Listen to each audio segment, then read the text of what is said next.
the easiest one to look back in history in the NFL that clearly some ref, somebody had money on the line, like the Mafia had this guy in the bag.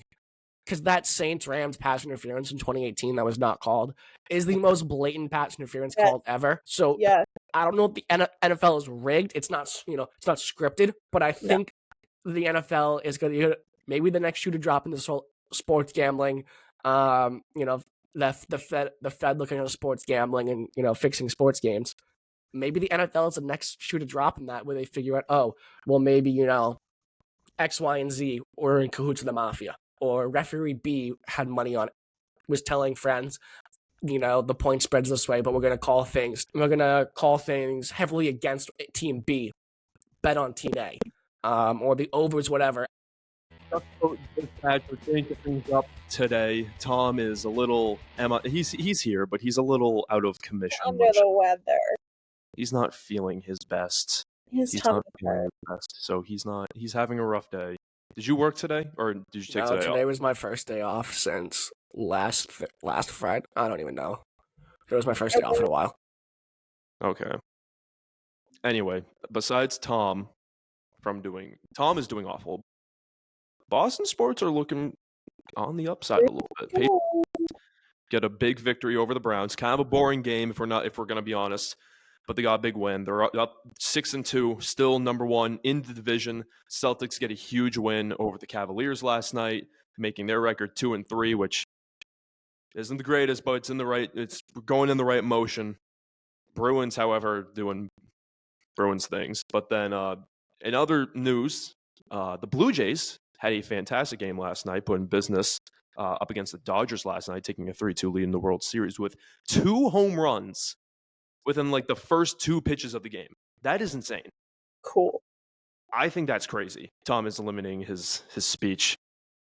I mean, I still think the Dodgers take it all, but it'd be cool if the Blue Jays won. Dude, I mean, it's 3-2. So what? Where are they playing? Are they playing in LA next game? I think it's in LA tonight. Baseball does it weird. I can't remember if it's 2-3-2 or something like that. But I also don't know. I couldn't tell you who the hell has home field advantage. But it'd be cool. Shohei Ohtani is going to go down as the greatest baseball player of all time. And it's you might want to call that a hot take, but it's not. The guy does things on the baseball field that no other player in the history of MLB has done since Babe Ruth, and he's more efficient than Babe Ruth. And Babe Ruth was playing against, if you want to talk about Michael Jordan played against plumbers, Babe Ruth played against plumbers. He is a machine that was invented, created by God to play baseball. He's so talented. And yeah, he got away with some gambling stuff, but he's that good where they look the other way. Can we talk about football? I'm not in charge today. Josh is in charge. Talk to him. Sarah, you had the option to host today. I made it very open. Who wants to host? And you said Josh could host. I don't know how to host. I'm new to this.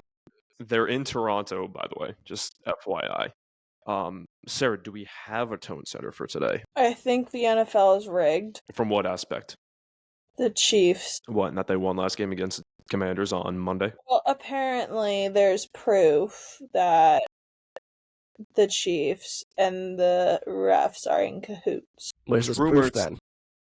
The proof is that Dan Campbell, on that first touchdown of the game, asked the ref why did he have to wait 1 minute and 14 seconds for them to kick an extra point.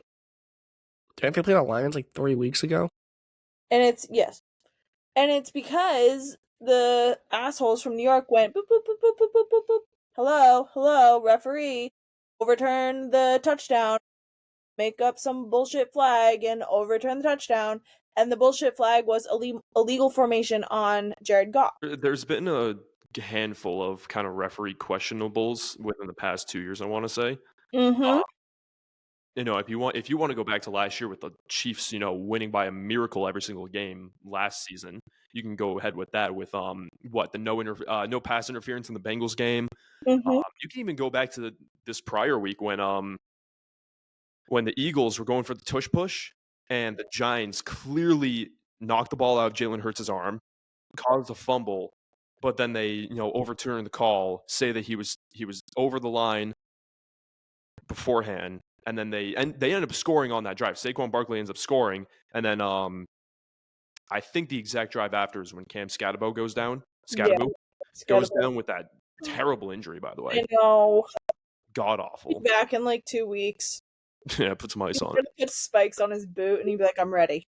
Mhm. He's gonna go to the middle school nurse's office, put some ice on, and he'll be good to go by next Yeah, week. he'll be fine. He'll snap it back into place and be like, I'm good. If we think Jason Tatum is making a miracle return with his Achilles injury, just wait for Cam Scatabo to be ready by this week.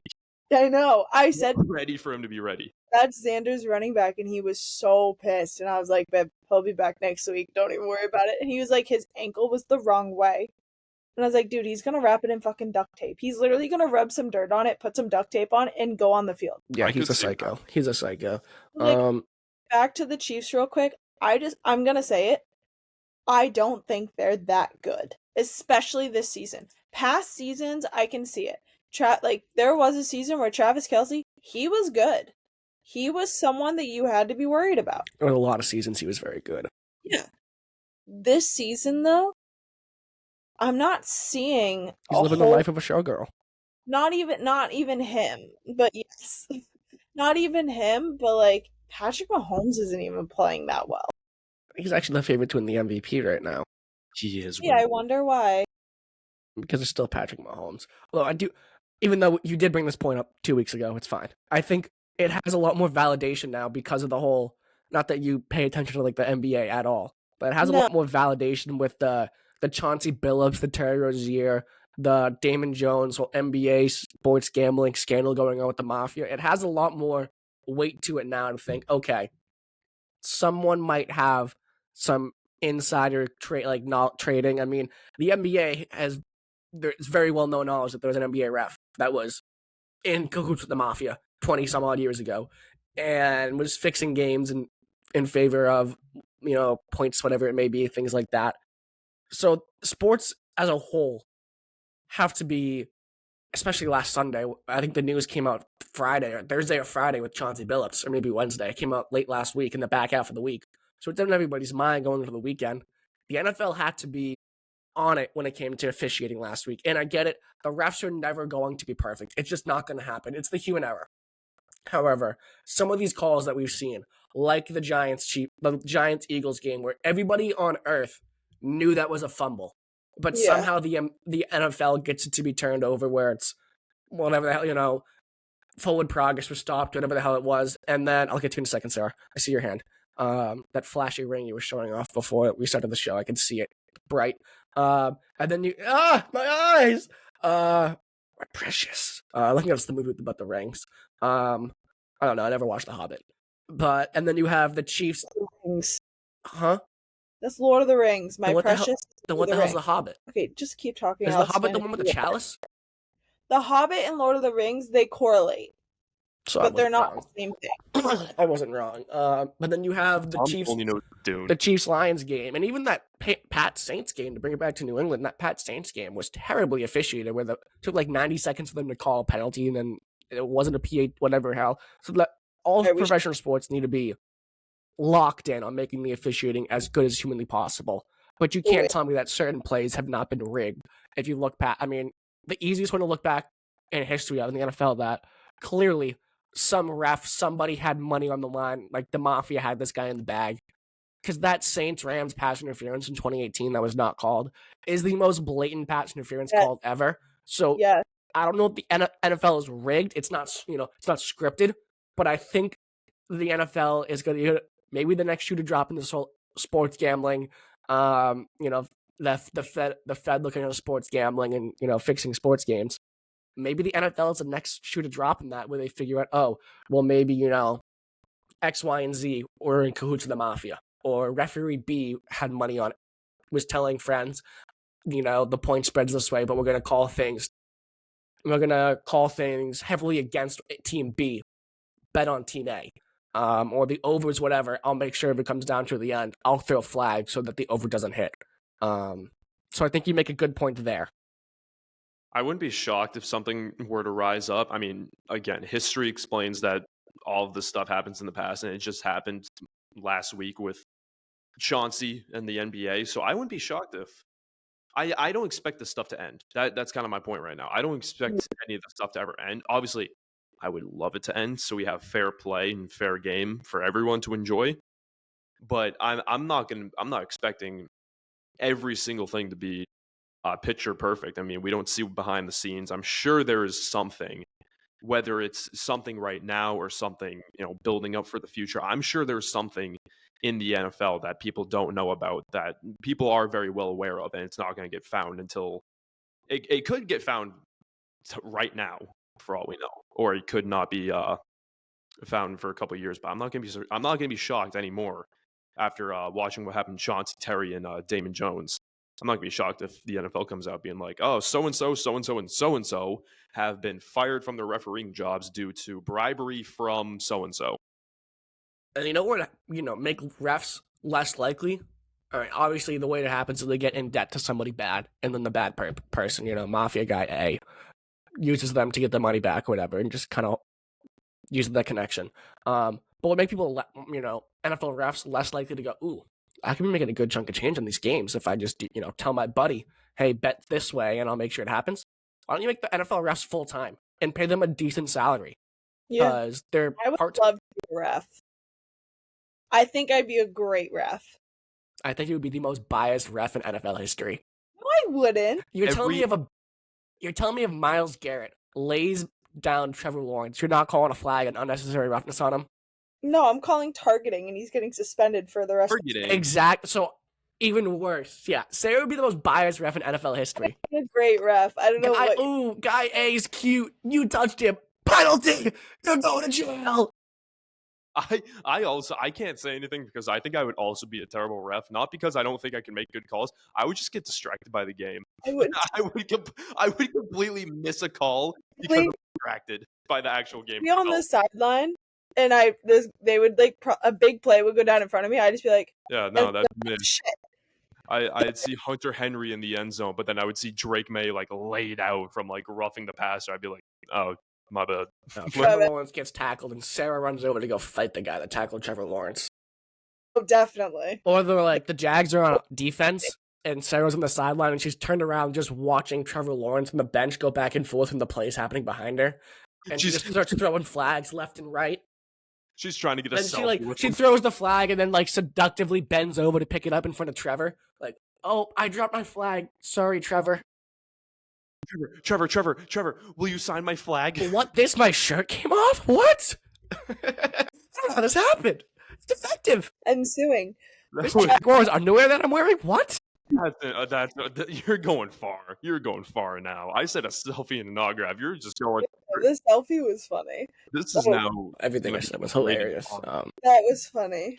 No, but that's probably all very true. Or I would just stand there and stare at him and not know what to do with myself. Exactly.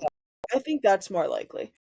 But no, I would just ref the Patriots, and I would just be like, Drake May, you need to throw the ball. You're on my fantasy team. Even worse. You think refs can play fantasy football? I don't know if they. They definitely have to be banned. They definitely have to be banned from betting. I'm sure you can have a fantasy team just for fun, but I don't if money is involved. I'm sure an NFL. How the hell are they going to police that though? I don't know, man. I don't see how fantasy would really affect anything.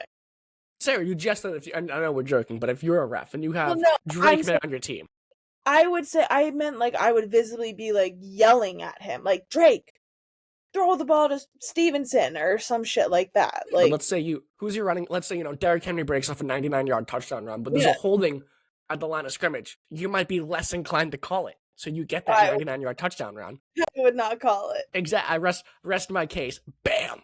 Hey, at least I'm honest. Yeah, no, there's nothing wrong with being honest. Oh, I have breaking news. I won fantasy this week. Give me my round of applause. I'm very 1-7? Just like the Jets. Yeah, the Jets had a big win this week too. 1-7. They won by one. Playoffs are still within your reach, Sarah. I know. No, they're not. I know. And now we have Saquon Barkley's questionable. Well, during the playoffs, I'm just gonna trade all my good people to Xander. No, don't do that. Have some integrity. No. Have some integrity. Well, okay, to be fair, he found my notebook. So his team was technically crafted by me. I'm just not going to agree with that take whatsoever. If he wins, you're going to be like, give me my money. It's not. And then I put money in this league. Oh, there's no money on this league? No, there's no money in it. It's literally just for fun. All right, then never mind. Let me rephrase. Oh, you won? Get me my Louis Vuitton bag. Yes, exactly. You got it. Hit some snaps in there too. I Yeah, can't because stand your for NFL too long. refs are just not going to pay for that Louis bag. I'll find a way. I don't think they make a lot of money. It's like, no, I'm not gonna say that. That's awful. Yeah, that's what I thought. Yeah. I just have noises playing in my headphones. This is great. But yeah, great way to set the tone for the show, Sarah. Great way. We're in a silly, goofy mood on this Halloween Eve. Fuck, Halloween's tomorrow. It is. Ugh, I'm dressing up like a Care Bear for work tomorrow. Which Care Bear? I'm the good luck I don't bear. mind. Which one? The good luck bear. Is that the green one? Yeah, with the shamrock. What Okay. the hell is a Care They Bear? wanted me. They You wanted don't me. know what a Care Bear is? No clue. They look familiar. You've never heard of the Care Bears. They look You're familiar. special. Care Bears are like a childhood. It's a childhood staple. You got like I actually don't remember like any of the Care Bears. I didn't watch any of them. I just know what they are. Nah, the Backyardigans was the shit growing up. True. No, they wanted me to be the Harmony Bear because they said I bring people together. But I said no, I want to be the Good Luck Bear. Good job bringing them together by refusing to be a certain bear. I don't think I'm I don't think I'm very good at harmony. Anyway, though, so switching things up off the Care Bears because this is a great transition. Patriots got a big win. I don't want to say a big win, but a well fought good win against the Browns when the Browns came to Cleveland the other day. I honestly thought the Patriots scored more points than they were supposed to. What was the final score again? 31 to 14 or something. Something like that. 32-13. Let me check. By the way, I believe was a point and a half under the over. Aww. I believe. I'm not too sure. That might have been 2 weeks ago because it's the Saints.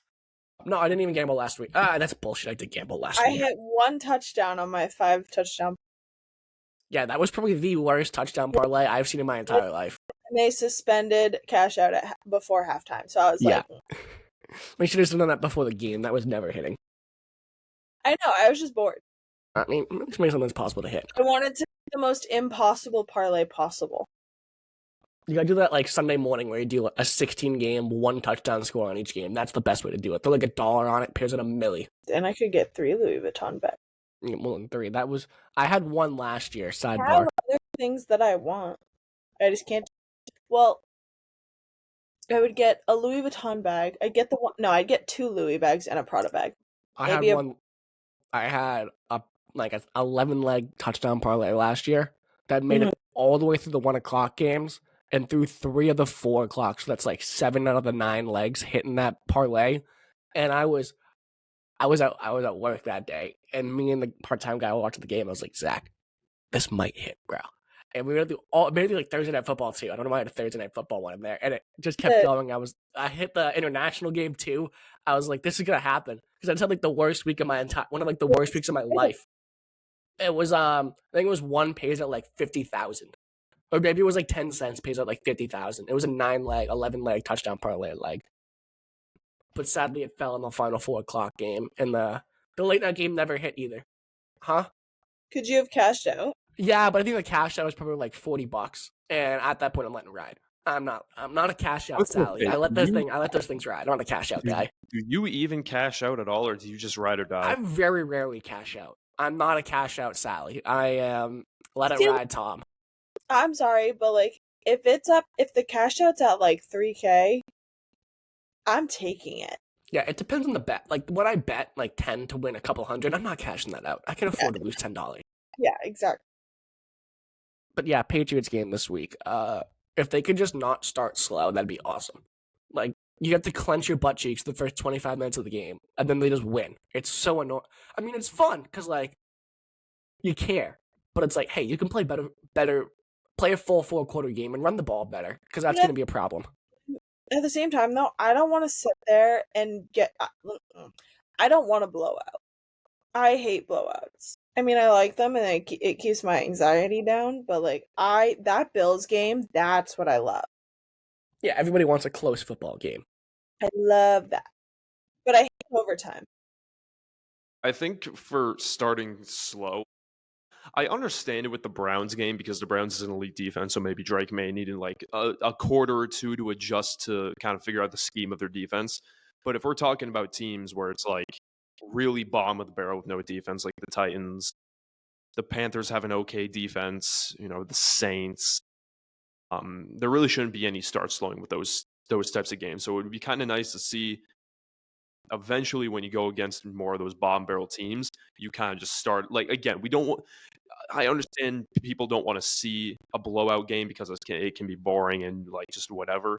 But to know for the future and the security of this team, I think it'd be nice to see if the Patriots go up against a bottom of the barrel team and we absolutely destroy them since kickoff, since coin toss. And the Browns defense is probably the toughest defense left to play all season, if you think about it. I think. I mean, what other defense do you have left? You have the Falcons next week. They're Their trash. defense is okay. You got the Jets defense. You got Sauce Gardner in that Trash. one. Trash. Every team's put up like 30-plus points in the Jets this season. Is there anyone I'm missing? Ravens. Ravens have a good defense. No, they're injured as I'm not worried. I mean, maybe when everybody's back, but still. The Ravens defense has been the problem. I mean, the Bengals defense is terrible. Like, that's probably the toughest defense. And if you don't, want to argue, like, maybe the Ravens are the tougher defense, they've played the best defensive player they're going to play all year already, and Myles Garrett. And it's so sad that he's just wasting away a Hall of Fame career on the Cleveland Browns when he could be playing literally anywhere else and competing for NFL championships. Yeah. But you know what? That's what he gets for requesting a trade and signing a $40 million contract. And I get it. That's generational wealth right there. You can't say no to that. I get why he does that. I was literally about to say it goes back to the extension that or the re-signing that he did with the Browns. He said he requested a trade because he wanted to go to a winning team, a competitive team. But then he shuts his mouth and signs for $40 million. And so that to me just tells me, oh, you don't care about winning. You just cared about the money. It was all for the money, which like I don't hate you for doing, but it's like what do you care more about? Like a lot of money or winning? Well, it really tells me. What'd you say, Sarah? Money. Yeah, she needs that Louis bag. What it really tells me is that the trade request was just a negotiation tactic. Fuck. Damn it. Shit. Somebody else. Somebody else talk. Just somebody else talk. I understand. Okay, to I know what we're talking about. To explain what Tom is trying to say, because I know what he's trying to say. Myles Garrett was using the trade request as a negotiation tactic to either get re-signed or just at least go somewhere where he can get signed and make some money. That's where Tom. Yeah, so he just wants more money. I don't know. He looked pretty upset on the sideline after getting a career high in sacks and still losing by 25. I mean, yeah, I think that goes to show that money. Back on the field. They didn't even put him back on the field. The game was over at that point. But yeah, I know, but he wanted to go back out there. I think it just goes to show that it goes to show that money doesn't buy happiness, so that you can still make. But it buys things that can make you happy. You can make $40 million a year, but you can sit on the sideline of the game and you can be all depressed because you play for the Cleveland Browns. Yeah, but you still make $40 million a year. I'd be pretty damn happy. But I can understand that, yes, you're making good money, and yes, you are living out your dream of playing in the NFL. But at the same time, when you are on a team that just loses year after year after year and never have a winning record, doesn't even really have a shot at playoffs, like you get sick of it. Would you rather be known as a wealthy loser or a poor winner? A wealthy loser. I don't see Brian Hoyer than Myles Garrett. I'd be a winner, dude. Yeah, Brian Hoyer has won a bunch of rings as a back. Okay, maybe he might have got a couple rings in the. I'd rather be Jimmy G. He still made a lot of money. Who made no money on the Patriots but one? Brissett? I don't think he won a ring. I think we moved his ass out of there before they won a ring. I think. I don't know. Just think of like the cheat, whoever may have the least paid but won a bunch of rings on the page. Then it'd be Lonnie Paxton, the long snapper. Yeah. I knew I had somebody up in this Rolodex of information, but my brain weighs 25 pounds right now, so I can't think. Tom's head is a bowling ball right now. That's how I describe it. Yeah, it fucking weighs a ton. I think that's the way I look at like jobs, and especially in athlete jobs. I want to win and be happy more than just like make a ton of money. I want to be a winner. I'm joining this league because I want to win. If I want to go make money, screw it. I'll go be a doctor. I mean, I mean, don't get me wrong, Jalen Hurts is fucking loaded and he has a ring, but he lives a very simple life. I mean, yeah, you could be the best of both worlds. I mean, you can be Patrick Mahomes, who has multiple championships and a Half ton a of billion money, dollar contract, $500 million. So I mean, and you that's can without That's endorsements. How much fair. do coaches get paid? I have no clue. Bill Belichick was the highest paid coach in the league when he was here. How much was he paid? Oh, a couple M's. I wouldn't. I mean, I'm sure you could look up the contract, figure out how Enough to much keep Bill Jordan Belichick was happy. making.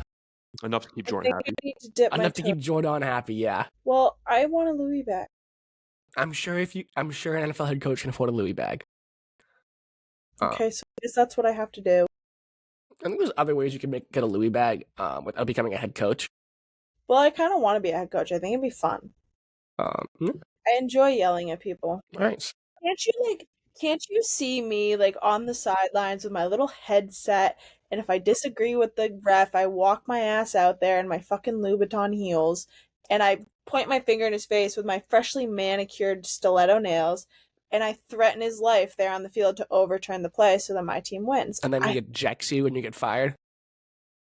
All right, guys. His whole family. The play for this drive is have Trevor just huck it down the field, guys. That's the play. This is my little Yeah, play. Trevor looks hot means everybody. Trevor looks hot is trips wide to the left, but Trevor looks cute is trips wide to the right is the play call, guys. They'll never figure it out. Could you just imagine you have like Brian Thomas going like, "Hey, Trevor looks cute. Trevor looks cute." And like all the hand signals on the side are just like wildly obscene gestures. Like when they have to call they do like the no huddle and like maybe the headset doesn't work or whatnot, and instead of being on the sideline, they just do like the most obscene gestures possible is what Sara does. And then when she she goes to challenge a play. Oh no, I dropped my challenge flag. Let me pick this up real quick, ref. You should overturn this call, by the way. That was not holding. Yeah. That's really funny. But also, no, I would not coach the Jaguars. I had a dream like 10 years ago that I was the head coach for the Baltimore Ravens, and I kind of I look good in black. They wear purple. And black. I'd wear black. The Jags wear black. I think 85% of the NFL wears black. Well, you know what? They overturn coaches all the time, so like maybe I should just like dip my toe in there and be like, "Hey boys." Try to work your way up the coaching ladder. No, I tried to apply to be like a towel boy or something, but I don't want to move to Jacksonville. Would you go to Atlanta because the Patriots play Atlanta this week? I mean, I would travel there. I wouldn't live there. Fair. It's too hot down there for me. Yeah, I don't do well in the heat. I don't do well in the heat either. I do doesn't matter. I do fine in heat. Our like heater was broke at school today, and I was the only one that was like not. It was stuck at 80 degrees, and so everyone was freaking out. I was like, "This is nice." Yeah, more people like the heat than the cold. Whatever. We may be weird. I run very cold, so it takes a lot of heat to like warm me up. I sleep with like 6 blankets and a heating pad. You want who runs on heat? Trevor. Drake May, because He's balling. he's on heat, and we're playing the Falcons this week. So, quick transition. What do you guys want to see from this week in the Falcons? I can start because I have mine immediately. Okay, then go. I want to watch the run defense because if you've taken a notice, the Patriots have yet to let any running back that they've played against run for more than 50 yards. The most that they have let up is James Cook had 49 rushing yards when they played against the Bills. And if you look at the Patriots' schedule, the past games that they've played against some decent running backs. They had Judkins last game, Tony Pollard in the Titans, Kamara in the Saints, James Cook. I'm blanking on the Panthers. Chuba Hubbard, Jalen Warren, probably your worst one. But then you have like Devon Achane. You had Ashton Genty week 1. And so the Patriots are going up against guys who are like good name running backs. And they're not letting, and despite us saying that the Patriots don't have a good run defense and they need to go out and get an edge rusher to stop that run defense, the Patriots haven't let a guy rush for more than 50 yards. The only guy who has rushed for more than 50 yards against the Patriots is Josh Allen, but he's a quarterback, not a running back. And so no running back has actually really, put belt to ass against the Patriots. And so I'm kind of waiting to see what will happen this week because you're going up against the best running back of your schedule so far, that being Bijan Robinson. Yeah, I agree. I mean, if any Bijan's gonna get hit. He's so freaking good. I mean, besides Jonathan Taylor, he's probably the best running back in the league right now. But if I had to pick one, I'd probably pick Bijan because he's younger. And I don't even know who's playing quarterback this week for the Falcons, if I'm gonna be honest with you. I think it might be Kirk.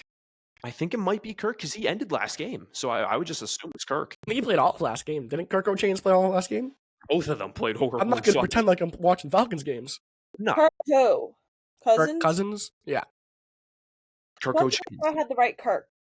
What other Kirk do you know? I don't. Captain Kirk? Okay. I was just wondering if there was another Kirk you knew of in the NFL. Not the NFL. But yeah, they have the easiest schedule, one of the easiest schedules in the NFL. This should be another win, make it 7-2, be one game away from tying the amount of wins from the last 2 years combined, and just keep things rolling against the Atlanta Falcons. They're a bad team. Again, every week the past few weeks have been like, ooh, this is a trap game. And I thought the Browns were the toughest matchup. Just keep the win streak going, and then you have a primetime matchup. I think they flexed it.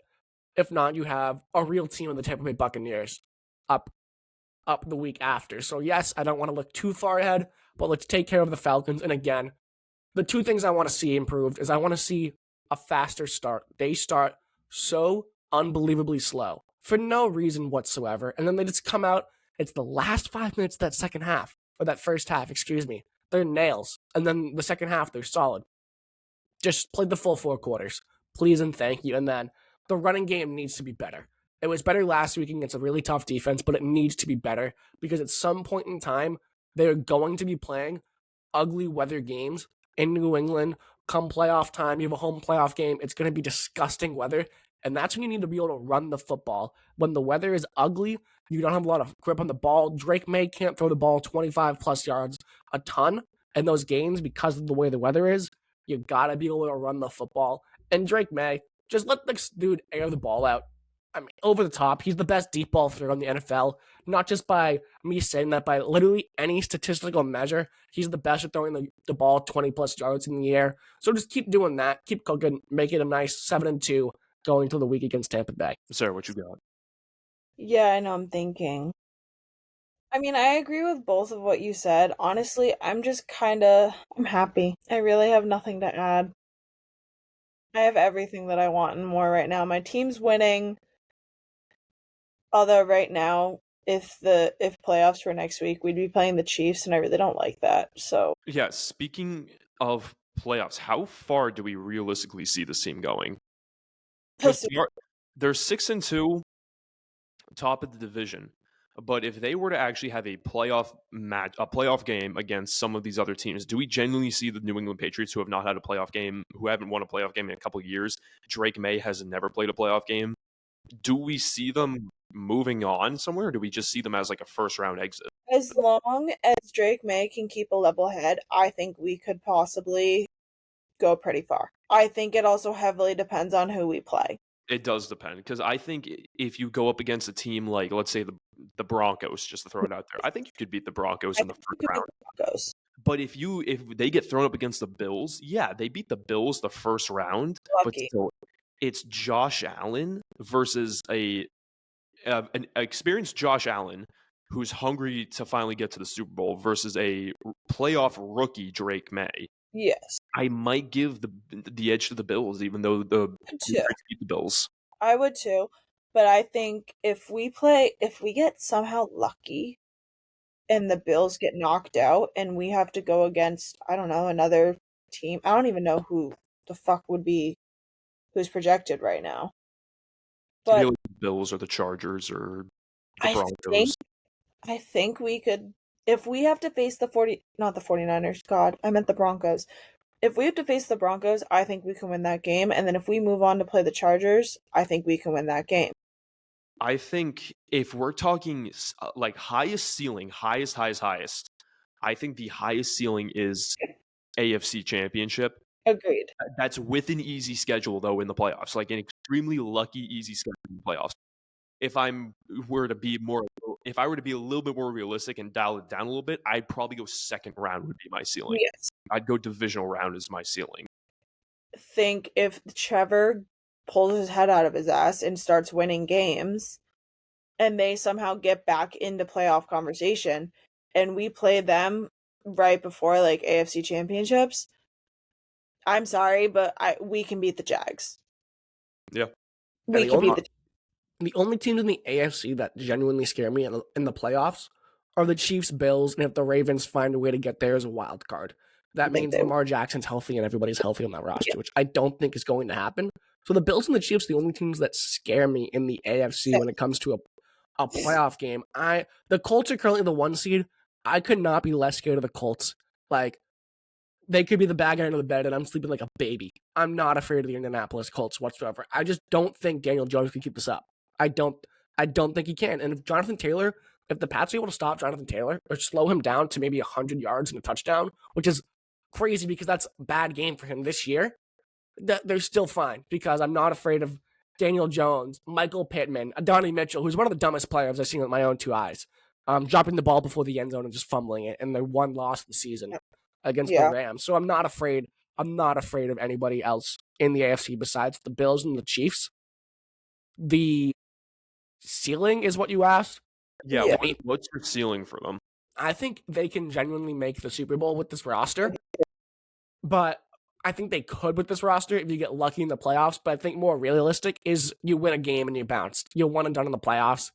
But if they add, and when I say add, I mean they don't go bring in, like the Steelers, they don't go bring in Kyle Duggar and Keon White, who they just shipped out of town. They go get a Myles Garrett, which it's not going to happen. He's not moving. Maybe you go get a Trent Hendrickson on the Bengals, who we've talked about a lot. Or maybe you go get another, some depth in the corner, the defensive backs room. Or you go get another running back or a wide receiver, an A.J. Brown, a Raheem Mostert, someone like a veteran running back like that. You go out and make a significant ad at the deadline, which is, I believe, this Tuesday. You can go and be in the Super Bowl. Win, I don't know, but you can be there. Honestly, I would be okay if we were just there. Be crazy if they were back already. They went from the number 4 overall pick to the second, Super Bowl champions. The Commies last year had picked 2, and they were what were they, a game away from the Super Bowl? Yeah, they were the NFC Championship. The Commanders, the Commies. I just didn't hear what you said. People will say I'm crazy for this, but I think depending who we play or like who's in the Super Bowl, I think we could win. I mean, the NFC is really just the NFC. Who scares you in the NFC? The Lions. I think they would lose to the Lions. The Lions scare me a little bit, but Packers do scare me. Micah Parsons is really good at football. The Rams, I think, can make a run at it. Yep. They usually, but honestly, when we played the Rams in the Super Bowl, that was the most boring Super Bowl I think I've ever seen in my entire life. That team has completely turned over since that Super Bowl. Yeah. I know. I'm just saying, like, that I don't want a game. Like, that was a completely defensive game. Like, I hated that. It was a fun Super Bowl. What? It was a fun Super Bowl. No, it wasn't. It was fun because I thought it was going to be a lot like, now looking back, but in the moment, I thought it was going to be like the Panthers-Patriots Super Bowl, the second one they won, where if you've gone back and watched that, it was very slow, and then one team scored and the floodgates just opened. And that's what I thought was going to happen, and it just never happened. So yeah, a objectively boring Super Bowl to go back and rewatch. But in the moment, I enjoyed watching it in the moment. My favorite Super Bowl was probably it's a tie. The Seahawks or the Falcons. I can't tell you the numbers of the Super Bowl. I don't know why. 51 and 49. My brain doesn't let me remember for some. Tom, you had a question, I believe, at the start with Super Bowl 51. Did you want to go back to that? Yeah, so they're playing the Falcons this week, and I don't think it's that interesting of a conversation if we bounce around the same 3 ideas we've bounced around with the Patriots and what they need to do to win the game, like we have the last 3 weeks. So I was looking, we play the Falcons this week, and it's been a while. It's been almost 10 years since Super Bowl 51. We're coming up on the 10-year anniversary. I think it's next year. So it's been 9 years. So I was just thinking about where we were. Like, where were you during Super Bowl 51? And I can kind of start. I went with Owen, my oldest brother, to a friend's house for a Super Bowl party, like the same family friend that does it every single year. And Owen is like he's a sports writer, so it's all he cares about, and he is yelling at the TV like they can hear him, and it's kind of annoying to watch sports with him. I can't stand it. And we left at halftime because I thought he was going to cry in the basement of that house. Like it was bad, and we had left, and then we're at home. Nate was here because I think he was sick with our mother. My dad was in Florida, where they go everywhere for the Super Bowl. And we're just slowly watching the game. And the room I'm in now used to be our living room. It's like slowly but surely. Okay, it's 28-3. Game's probably over. Oh, now it's 28-9.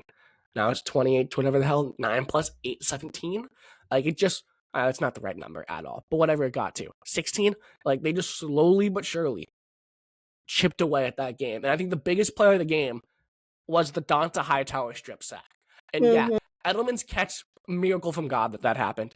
And the James White, converting them 3 2-point conversions, insane. James White playing the way he did that game. But that Hightower strip sack, I think, was the biggest player of the game. I mean, maybe the sack where they push Matt Ryan out of field goal range, and it's like 3rd and 22. They're out of field goal range now. They force a punt. But I think that Hightower strip sack was the play of the game. It's definitely up there. I think, depending on who you're talking to, you can have the debate with whoever. It's definitely up there, though. I would not disagree. Mine's not that deep as yours, Tom. Mine is very, very simple. Everyone in my family went to bed. I was laying down on my couch alone at night in my living room, watching the game. I was too tired to be jumping up and down, like up and Adams for it. I just saw them keep going at the game, keep going. And then they won in overtime, and I was like, nice. I turned the TV off and went to bed. Yeah. I didn't have my crazy crash out victory cheer until the next morning because I was just too tired. I literally looked at the TV. I was like, nice. And I turned the TV off. Mine was, this was the first Super Bowl that I decided to go to a Super Bowl party. So my friend was having just like a few friends over in the basement, and she was like, Sarah, like, you're invited, you don't have to come, I know how you are. And I was like, you know what, I'm gonna go, like, it'll be fun, whatever. I didn't realize that no one would really be watching the game. So, I mean, Tom has watched football with me. I like to watch. So they were losing. My mom calls me halfway through the second quarter. I'm coming to get you at halftime. Be ready. You have no choice. So I go, okay, because I was going to call her anyways to come get me. I go home, sit down on the couch, watch halftime. I don't even know who the halftime performer was. I don't really care about them. And then 51? Yeah, I don't know. Honestly, I don't think I've ever watched that halftime show. I don't know who it was. Was it 49? The Seahawks was it Lady Gaga? 49 was Katy Perry. It I was know Lady that. Gaga. What a snipe by me. I didn't know Lady Gaga did one. Yeah, so I went home. We end up winning the game, but the way that my family is, we start all together. So if the Patriots go to the Super Bowl, I have to go back to Newton. I have to. Same with the playoffs. So that's gonna be a lot of money. Fuck. So we start off first half all together. Me, my sister, my dad, and my mom. Oh, and we're gonna have to get Annie from North Carolina. Anyways, we start off downstairs in the living room. We make nachos and we make like buffalo chicken dip. Those are the two things that we just happened to make during a playoff game one year, and we won, and we do it every single time now. So we do that. And then at halftime, we watch the show or do whatever the fuck we want to do. And then my mom and sister go upstairs. And my dad and I stay downstairs. That has worked for us for years. So my mom was like, you need to come home because we're losing. So I fully take credit for winning. And then after that, we went to Modell's and I got into a tug of war match with some guy over a sweatshirt, and I won. Nice. He was like, you don't need this. You have four in your hands. And I was like, and there's 5 people with me, so fucking cough it over. Damn. And then I was on the news. Nice. So yeah, we went to Modell's every year after the Super Bowl. It was awesome. Do you have your name on the wall as like girl who tug of war a sweatshirt? No, but I should. Well, the Models isn't there anymore, so if we go to the Super Bowl this year and win, I don't know what I'm gonna do. Why I not a can't. bar? Fuck no, I don't drink. I don't. The the the one thing I remember about after they win the game is the Tom Brady like safe commercial. I don't even know what the hell the product was advertising, but I Hulu. vividly, huh? It was Hulu. No, it wasn't Hulu. It was Yes, some. The commercial I'm talking about was not Hulu. It was some sort of like safe commercial because it aired right after the game. It was one of the first commercials after like they win, they go to commercial break, we have a different Super Bowl. and it's you're thinking of a Tom Brady like is he gonna stay commercial? It's the Hulu one you're thinking of, Yes, that's and what I was. it's right after the game. It's some safe like lockbox safe commercial or like some security company commercial, and he's putting his Super Bowl rings in the safe. And at that point, he had four and just won his fifth. And he puts like one in, two in, three in, four in, and then he puts the fifth one and goes, it's kind of new. And the lady goes, you might need to get a bigger safe. And he goes, Roger that. And that was I remember being like, oh my God, that is the most. Because savage was really, like, the word savage was really in at that point in time in our life. I think I was in the seventh grade. It was like 2016. The word savage was really in. I remember Nate just freaking out me, like, oh, that's savage because if this is the Deflategate year, he had the 4-game suspension this year because of Deflategate. So to just end it all off with the Super Bowl win, he has the audacity, like the balls in September when they make the commercial to record, oh, what if I win? Let's add a version where I win a fifth Super Bowl ring, just in case we can air that one instead. And then to end it with the Roger that, it was perfect, like chef's kiss, and Brady was up on the, and then it cuts back and it comes from commercial, and Brady's up there on he's on the stage and he's got the Super Bowl. He's like, we're bringing this bitch back to Boston, and he's like holding it up and he's like screaming, and Roger Goodell has to hand him the trophy. It was perfect. That post, like, yeah, coming back and be like, oh my God, they made the comeback. They win the first ever overtime Super Bowl game ever. It's just, but that made right there, like, greatest of all time, hands down, like, debate closure. Because that's the one where he beats Montana. Because he had tied Montana with 4. Now he's past Montana. And then he goes on to add 2 more just for fun later in his career. But that ending, like, the ceremony, the spectacle of the post game of Super Bowl 51 was just perfect. Like the second half of that game, from like 3 minutes and 90, like 9 minutes left, like third quarter, 9 minutes to go in that game, and on was just the perfect football game. It was perfection. It was perfect. No, I just Down to the last minute detail. Details. Just perfection. Perfect. You don't get the Oh, reference, Sarah. Talking about. That's That what was- the goat. The goat. that was my first ever Patriots game. Actually, it was his first game back after suspension. Against the poor Bengals. They just did not deserve that whatsoever. No. Oh boy, we get to play against the Tom Brady-less Patriots. Oh wait, no, we don't. No, we don't. No, we don't. No, we we get don't. the returning. We get the return of him. We get Tom Brady's first game back, baby. I'm sorry, the Deflategate was so fucking stupid. Yeah, but that's a conversation for a different day. But like that's what I remember about the Falcons. Like when I think of Falcons, like for the rest of time, when you think of Falcons as a Patriots fan that lived through that, like you're always gonna think of that game. Yeah. But Well, we know not a Patriots fan that went to the Patriots Eagles Super Bowl. Okay. So like objectively, that is probably the greatest game in NFL history. Like from a like bird's eye view, not an Eagles, not a Patriots fan, from watching a football game from start to finish, that might be one of the greatest football games of all time. What It game is. are you watching? Eagles, like Super Bowl 52, Pats Eagles.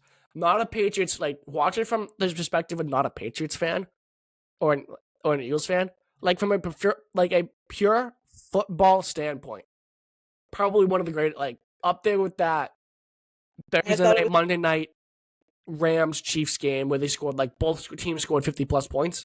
It's Nope. up there with that game. No. I think that was the most bullshit game I've ever seen in my entire life. You're a Pats fan, so you can't. I mean, and I get it. You You can't look weren't from out that side, that perspective.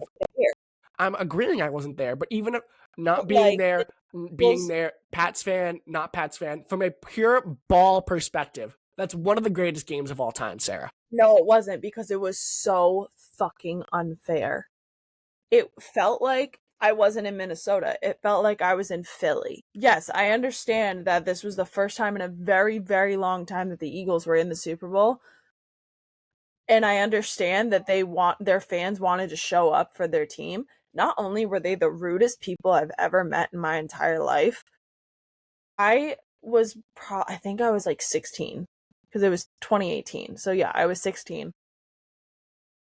I kid you not, it felt like I walked into a home game in Philadelphia. The announcers were only talking about the Eagles. The replays were only of the Eagles touchdowns. When we had touchdowns on the board, they just were not showing them. Every 3 seconds was EAGLES, Eagles. That is ingrained in my mind, because the fucking people that did the music would start it every single down, even if the Patriots were on the field. And it was the most biased game I've ever been to. And I've been to games where the Patriots weren't home. I understand home field advantage. I understand being in your home stadium and having your pride. That was crazy. Like, the fact that the Super Bowl is meant to be like, it's like college bowl games. They do it somewhere else, so there isn't a home field advantage. There was home field advantage that year, and it was the Eagles. But that's extracurricular to the game. I'm talking straight the play on the field. One of the greatest games of all time. Disagree. Tom Brady broke every Super Bowl passing record in that game. If you look at it, if you don't look at like the matchups and the years that it was, if you took all of Tom Brady's stats and just line them up every Super Bowl he played, that Super Bowl he played his best game in, but they lost. He threw the ball like 48 times. Something like that. Or maybe that is objectively a top 5 football game of all time. Just from take out all the outside, like all the being a Pats fan, Eagles fan, being at the game, having a bad experience at the game, take all that away, just from a pure play on the field. One of the greatest games of all time. They win the game. They win the game too with Philly Special, which is going to be one of the most iconic plays. See, ever. I don't agree with that thing. I think the Philly Special is just a bullshit. I think that's a bunch of bullshit. I don't listen to the Philly Special at all. Give Nick Foles his flowers, though. It's Nick Foles. I will say that last play of the game, I was very out of it, and I had a full bottle of Pepto-Bismol in me because I had the stomach bug. So yeah, I got the stomach bug at 3 a.m. the night before the game. So yeah, I rallied. I was running back and forth from the bathroom, but yeah. But that just shows the real loser that night was the Minnesota Vikings girls' restroom in the section Sarah was in. When the line was too long, I went into the men's room. I had no shame. the real loser was the bathrooms in Sarah's section. No shame. I literally, oh my god, I was so sick. I was like, it was at the point where like nothing was coming up. It was awful. Well, Tom is currently dying, but Super Bowl 51. But that last play of the game, everyone in my section, we were right behind the end zone, like the Patriots end zone. We thought that Gronk caught the ball. So all the Patriots fans, literally everyone in my section started cheering because we all saw different things, and thank God we were surrounded by Patriots fans. But we all thought that like we had won the game. So we were all so happy, and then my mom and sister saw it differently. Or no, my parents saw it differently. My sister and I thought that Gronk caught the ball. So we're cheering, we're jumping up and down, we're ecstatic. I'm like, oh my god, I'm going to throw up, but it's fine. Next thing I know, the cannons go off, and it's all green and white confetti, and Annie and I just looked at each other. We're like, wait, what? And that, I think, is the most heartbreaking moment of my entire life. Awkward. Yeah, it was awful. And then I had a Eagles fan look at me and say, save your tears for a team worth crying over. So I spit on him.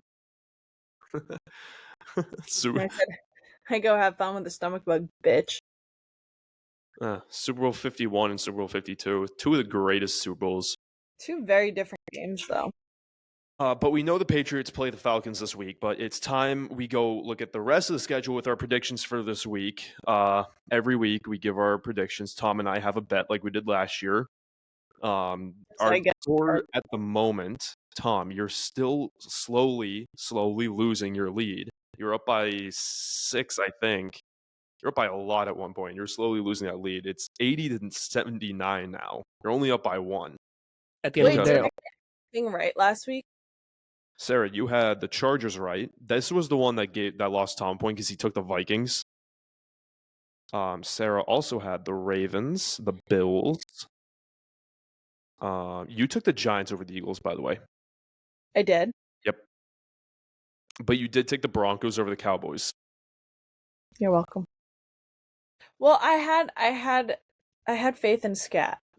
So here's what we'll do. I want to try this real quick. We're gonna try and fire them off. We're just gonna fire them off as quick as we can. Because we know we got things to do. We're a little bit over time. Thursday night football. Ravens at Dolphins. I have the Ravens. Ravens. We all got the Ravens. There we go. Here's at Giants. I'm trying to stall a little bit just so I can type it out. I have the Niners. Niners, no Scatterbug, that's a different team. Yeah, the whole team lost all their offense. Neighbors is out. Scatterbo's out. Chargers at the Titans. Chargers. He has Joe Alt back, and that just makes all the difference in the world. Plus, he's been seen everywhere at Madison Beer this past week. He's going for a big game. Lions at the Vikings in Detroit against the Lions. Detroit. Sarah won't say anything. I also have Detroit. Sarah's not going to say anything. Falcons at Patriots. I have Patriots. Colts at Steelers. Colts. I almost took the Steelers this game, I have to say. Almost. Dog. Broncos at the Texans. Broncos. Super boring game of the week, I personally think. This game's going to be boring. Bears at the Bengals. Oh, I think I said Bengals. I got stalled. This is why I don't host. Mhm. Because I got to type this out. Panthers at Packers. I'm taking the Packers. Yeah, Packers. Panthers are like fun to watch, but they're not beating the Packers. 4-4. The Panthers? Yes. They're an underdog team. I'm telling you, man. Don't sleep on the Panthers unless it's against the Packers. Well, they get the AFC East this year, so I think they've played the Dolphins and the Jets, I believe. So they have an easier schedule. Saints go to Los Angeles to play against the Rams. Rams. You also got, and plus they're in the NFC South, which is besides the Bucs, they all suck. So they get the Saints twice. Sarah's game of the week: Jaguars at Raiders. I'm honestly taking the Raiders. I'm sorry, Sarah. Jags. Trevor. No, Tom, you're not allowed to take them. What'd you I say? just took the Jags. I'm not picking the Raiders. He does better when you go against him. Well, just wait till we get to sightseeing, okay? Chiefs in Buffalo. Chiefs. Josh Allen can't beat Patrick Mahomes. He can in the regular season. Ooh, yeah, whatever. Chiefs. I'm taking him in the regular season. Is this game at Arrowhead? This is in Buffalo. Buffalo? Whatever. I'll take the Chiefs. Sarah, what'd you say? Buffalo. I will never pick the Chiefs no matter who they play. You literally took the Chiefs last week. I have the receipt. El Bozo. True. Seahawks had Commanders. Guess what? I don't care. I don't care of the week. Is Jaden Daniels playing? He's questionable. Give me the Seahawks. And then finally, your Monday night game is Cardinals at Dem Boys. I'll take the Cowboys. Did you say I don't care again? Don't give one fuck. Okay, I'm writing down Louis Vuitton bag. And yeah, take the Cowboys. That is it. Right. Wait, what does the Louis Vuitton bag have to do with that? I don't know. I'm bored. Okay. I'll roll with it. But that's our predictions for the week. Tom again is up by 1. Loser of this entire thing buys the winner a 6-pack of the loser's choice. If Sarah wins, the losers have to buy her a Louis Vuitton bag. I mean, yeah, if Sarah wins after not playing the first 3 weeks. You'd have to split it, so it'd only be like $15K for each of you. I'm just going to buy the most ratchet fake Louis bag I can find at like a dollar store. I'm not even going to do that. I'm literally just going to go and buy like a purse at literally like the dollar store, like a thrift store, and just slap a Louis Vuitton logo on it. Paint it. This is the new drop, and it's not out yet. Trust. It's Louis though. I promise you it's Louis. It's their new kid drawn. Or you can just go to Canal Street in New York and pay $50 for one. Yeah, I'm not going to New York. The gas is right there. All right, we'll buy. Maybe we'll buy Sarah a Louis Vuitton bag if she somehow makes a greater comeback than the Patriots in Super Bowl 51. But Tom, Tom, it's time. Hit that beat. Be shitting What are me. we doing? I want to go shopping. All Every right, single time. Sorry, John. Every single time. What are we doing? What is this? The show. We've done the show the same way for the last 9 weeks, Sarah. Every single time. What is this? Oh, I want to go shopping. Every single time without fail. What are we doing? I want a Without Louis fail. Vuitton bag. I want a raincoat. Yeah, I last don't week was want a raincoat. I need a raincoat. I want and need are two different things. I need a raincoat. I want a Louis bag. I don't need a Louis bag. I want one. Jesus. All right. Well, sightseeing, though, is another segment we do every week where we go around and we share a game that we would like to see this week and a game that we do not want to see this week. I can start if you want, unless someone else wants to voluntarily go first. You can go first. So I'm going to start with where I would like to be going to see. And I'm going to roll the dice and hope that this man is healthy. I am going to Washington, D.C. to go watch the Seahawks versus the Commanders. I'm going to roll the dice and assume that Jane Daniels is going to play, even though he's questionable, so we don't know yet. But I'm mainly seeing I want to go see the Seahawks, though. I think the Seahawks are a team that are performing well, but aren't really getting the recognition and the flowers that they really deserve.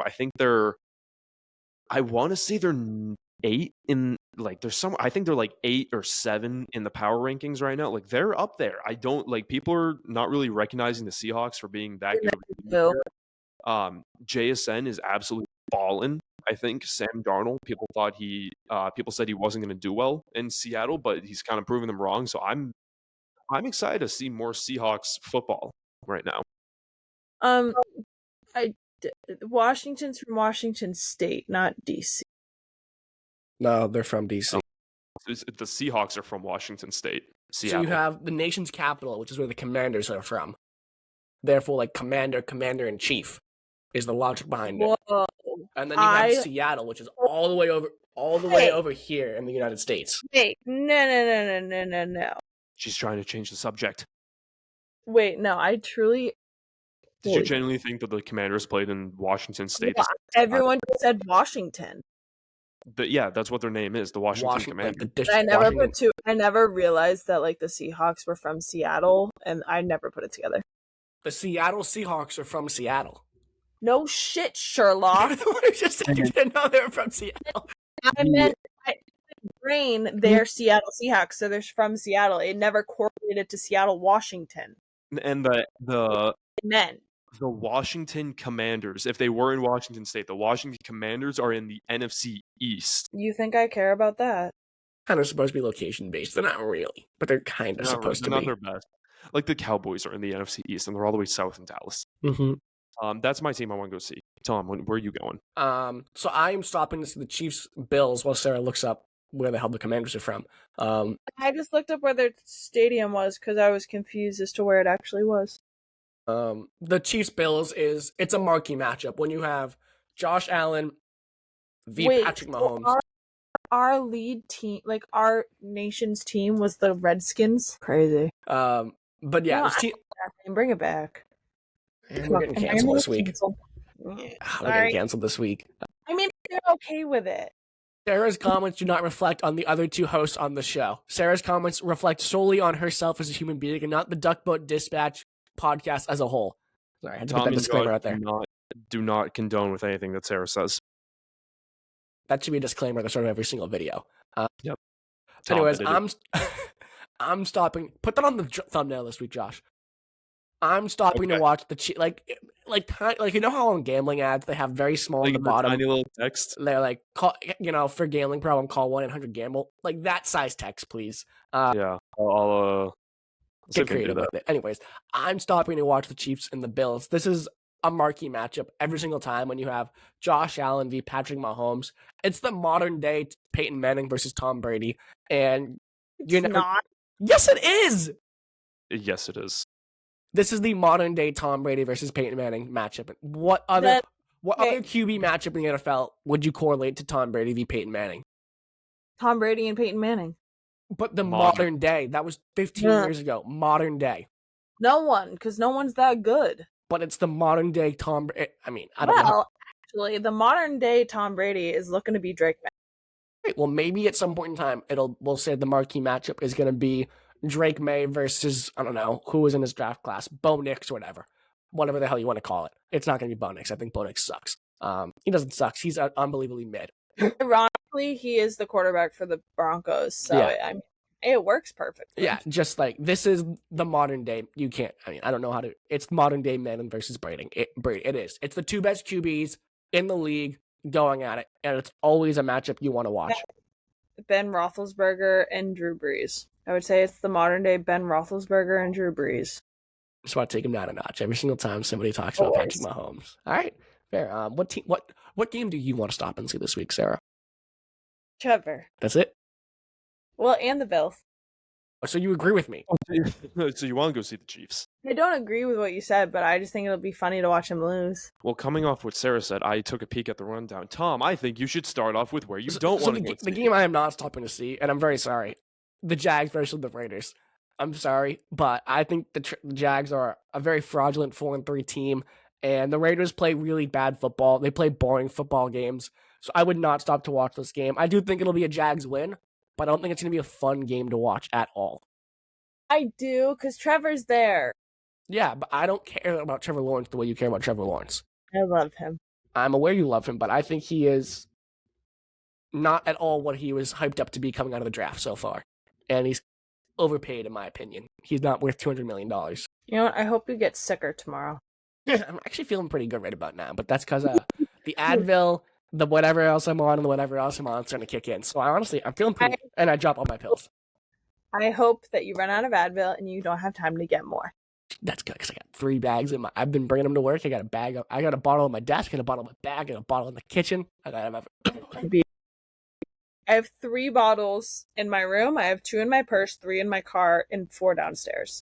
See, I put them in my bag because I take my bag everywhere I go. I have a purse. I just said That's the thing is, guys don't have purses. You have a satchel. No, I have a back. I'm not wearing a man satchel. Like you could get like a little desktop, not a little desktop, like a little. I'm not wearing a fanny pack. No, like a briefcase bag thing. Oh. No, I mean, I don't think I'm there yet. When I get older, I think I can pull it off, but I'm still young enough where I can bring the backpack out, I think. No. Like, to work, I can bring the backpack. No, backpack gives intern. No, I mean, all the other guys that are producers bring backpacks, but I think I'm still in that point where I'm not there yet where I can bring I know what you're talking about, the briefcase bag. I'm not there yet. Because really all I'm bringing is my phone charger, a bottle of water, and my food. So I can just bring a bag. So your Dino Nuggets and your Little Bites? No, it's Little Bites and the morning shifts it's Little Bites, Pop-Tarts, and fruit snacks. And then on the weekends it's Little Bites, Pop-Tarts, chips, peanut butter sandwich. Where do you get your protein? How do you take aggressive amounts of anabolic steroids. Yo, where? Don't ever do a GNC with Josh. He'll be there for 45 minutes. It was the worst experience of my life. 45 minutes? When we went to the Rent Them outlets and you and Drew got fleeced by that guy. No. That was not me. That was all him because he wanted to buy those fat-burning pills. Whatever. That was the worst. That was the worst. Just get Ozempic if you don't need to lose weight, but just get Ozempic. Ozempic. I don't want Ozempic. It makes you nauseous. Anyways, that is the game. Long story short, I don't want to watch the Jags-Raiders game. I think it's going to be boring. The Raiders are a really bad team, and I don't think the Jags are really that good. Sarah, where do you not want to go? Anything that's not Trevor Lawrence, Drake May, or Josh Allen. So, fair enough. I mean, the NFL slate last week was terrible. The games last week were terrible. I don't even think it's this good either. No, I don't think it's a good slate either this week. No, like Chargers, Titans, gross. I might pop in a little bit for Thursday Night Football. I always like just put it on for a few minutes because I like to have a nice Thursday Night Football game. It makes me happy. I won't be tuning in. I won't be taking my car all the way down to Dallas to go watch Cardinals versus Cowboys just because, nothing about this matchup excites me. Isn't Jacoby Brissett starting for the Cardinals? I think so, yeah. I don't dislike him, but he's not a good football player. Kyler Murray's out, and the Cowboys don't interest me. CeeDee Lamb is back, though, so that's nice to watch. But, I mean, this is also Monday Night Football. This doesn't feel like a Monday Night Football game. I'm not pumped for Monday Night Football this week. I'm really not. Yeah, I think the Cowboys will rout them, so. And, the only player on the Cardinals I care about is Trey McBride, because he's so much fun to watch. But that is sightseeing, where we go around and share where we do want to go and where we don't want to go. Do we want to switch to a different sport, or do we want to play the game first? I want to play a game and then go home. There's your answer, Josh. Okay. I have to then screenshot. What team did I pick again? I know it. Okay, no, I know what team I picked. But he doesn't even know what team he picked. I don't label them. That's why. What was last week? I'll tell you. Last week we thought it was we thought it was the Jags last week, but I think it was the Bears. Yeah, it was the Bears last week. Yeah. Because Dunze and DJ, yeah, it was the Bears last week. Do not mind. Do not mind the highlight over the running back. That's just a highlight that I did not take out. So I just sent it to the two of you. So there is your Madden team. So this segment is just where I test Tom and Sarah. None of us know Madden, but I test the two of them. Ooh, whoops. Wait, what? So it's a backup QB. I test the two of them to see if they can guess what NFL team this is based on their Madden ratings as of today. And so I'll give them the quarterback, 3 wide receivers, the tight end, as well as the running back via their depth charts. Is this the Cardinals? That's what I was thinking. Who Yeah, else I'm not has sure. backup QBs in right now? Because it's a backup QB. The Niners, but Drake May wouldn't. What the fuck Mac is Jones wrong? is higher than a 68, That's what I was trying to say. and CMC is higher than an 80. But who's the? I don't think it could be the Cardinals because they have their backup running back in right now that I don't think would be an 80 overall. I need to look at ESPN. Yeah, I gotta look at every team. Who's on a bye week this week, by the way? We should probably say that at some point in the episode. Eagles, and Bucks. Nice. Stop sharing on the screen so people can actually watch us discuss this. Could it be the Dolphins? I don't think Tua would be a 68 unless they announce that he's not starting, which I think he is. Is Lamar What? playing this week? No. Maybe. Wait, what about the Ravens? That's what I said. Lamar's not playing, but I think Derrick Henry is higher than an 80. Yeah, I think so. I don't know. He hasn't been playing well this year. Could it be the Raiders? Geno Smith dropped to a 68. Ashton Genty could be an 80. I just don't think what's his name is that high. The Saints? Spencer Rattler or whoever the hell the other backup is, Tyler Huntley. I don't know. Oh. I think It's the Browns. Dylan Gabriel, Jerry Jeudy. yeah. Their tight end wouldn't be an 87 though. Wait, no. Wait. What about the Steelers? Nope, Aaron Rodgers. Never mind. I think it's the tight end. It's got to be either Brock Bowers or Trey McBride. And I think it could be Bowers, so I'm leading Raiders. Because Geno's bad. Jacoby Myers could be an 83 or whatnot. And then you have Trey Tucker and Tyler Lockett, I think is who it is. And then you have Ashton Genty as an 80. The Browns? Yeah, but who's the tight end? Isn't Njoku an 87? No. Because I could see Judkins being an 80 and Jeudy being an 83. But yeah, so I'm kind of leading Raiders just because, maybe. I'm leading Raiders, or who do we say at the beginning? It's Raiders or Cardinals, because you have that 87 overall tight end. I think it's the Cardinals. Who's the running back? Is it Eric? Because James Conner's out. I could see Marv being an 83. Yeah, I mean, if you want to go Cardinals, I'll go Cardinals. We'll go with the Cardinals this week, Josh. Final answer? Yeah. You had it. It's the Raiders. Damn it, Sarah. Nope. It's the Browns. Really? This is the Cleveland Browns. Who's the tight end? David Njoku. Really? Wow. Yep. Really? 87. And then that's Judkins at running back, Dylan Gabriel, the 68 overall quarterback, and Jerry Jeudy is the wide receiver 1. The other 2 wide receivers, who cares? Bunch of nobodies. I actually have. Do I have the depth charts? No, I closed the tab. I couldn't care less who those 2 people are. But there you go. That's your Madden team. It was the Cleveland Browns this week. You had it. I thought you were going to get it. Bouncing around with a bunch of bum ass teams. Who cares? But that's the Madden game. Tom, do you and I want to discuss the Celtics? I mean, they get their first 2 wins. They lose their first 3. They should have won that 76ers game. Really, I mean, all I have to say about the Celtics is real quick, and I think we can wrap it up because I don't have much to say unless you do. Derek White and Peyton Pritchard got to find their shot from behind the 3-point line. And anybody who thought Jason Tatum did not matter to this team, you could not be more unbelievably wrong because they realistically could be 5-0 if Tatum was here. They win the 76ers game, they win the Knicks game, and they win the Pistons? Win the Pistons game. All those games are winnable games. The 76ers, they blow a fourth quarter lead. The Knicks, they have a 42-20 something second quarter. And the Pistons, they just lose. I don't think that's the one game I didn't get a chance to sit down and watch. But those are my thoughts on the Celtics so far. If you thought Tatum didn't matter, he matters. And yeah, losing Al Horford, Porzingis, Kornet, Holiday, that also hurts.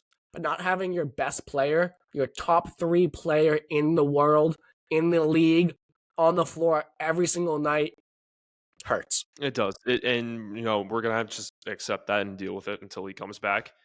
Whether that's All-Star break or next season, who knows at this point. My little takeaway so far is the Celtics, I think, have to go make a move before Tatum's return. That being for a big man, because the rebounding and interior defense is god awful. I've been saying this since the dawn of time, since Isaiah Thomas has been on the team, that the interior defense is god awful. And so when Tatum comes back, obviously you'll have Tatum right back in your starting lineup, but your big man rotation is still going to be god awful. It's not going to change one bit with Tatum coming back. Tatum doesn't affect your big man rotation. So your big men are still going to be Kata, Garza, who knows. I actually didn't thought Garza's been that bad. He hasn't been that bad, but I'm not seeing him as like a lockdown defender that we need. You're not winning an NBA championship with him as your starting center, but they're not winning an NBA championship this year. So I think if you go out and get a move, I'm not talking about all-star level athlete. Like, I'm not talking all NBA, like go make a big move. I'm just saying go out and make a move for a guy maybe like Walker Kessler, because the Utah Jazz have had him on trade rumors since the dawn of time. Yeah, but I think he's like Miles Teller, where he'll be in trade rumors forever, but he'll never be moved. Exactly. But if you can go out and get a guy like that who is cheap but can also relatively score when you need him to, with a team like Tatum and Brown. He can space the floor and defend. Yeah, but if you can get a guy who can just lock down rebounds and defend the basket well, once you get Tatum back, it is like putting the last puzzle piece to a 500-piece puzzle, and it looks perfect. The starting lineup will look perfect once you just put Tatum right back in when he comes back. So I think the Celtics need to go make a move before he comes back if you really want to make a run at it. I think you only make the move because the deadline's in February? Something like that. It's around February. You only make a move if you know, okay, he's coming back March, April, or he's back already. Who knows?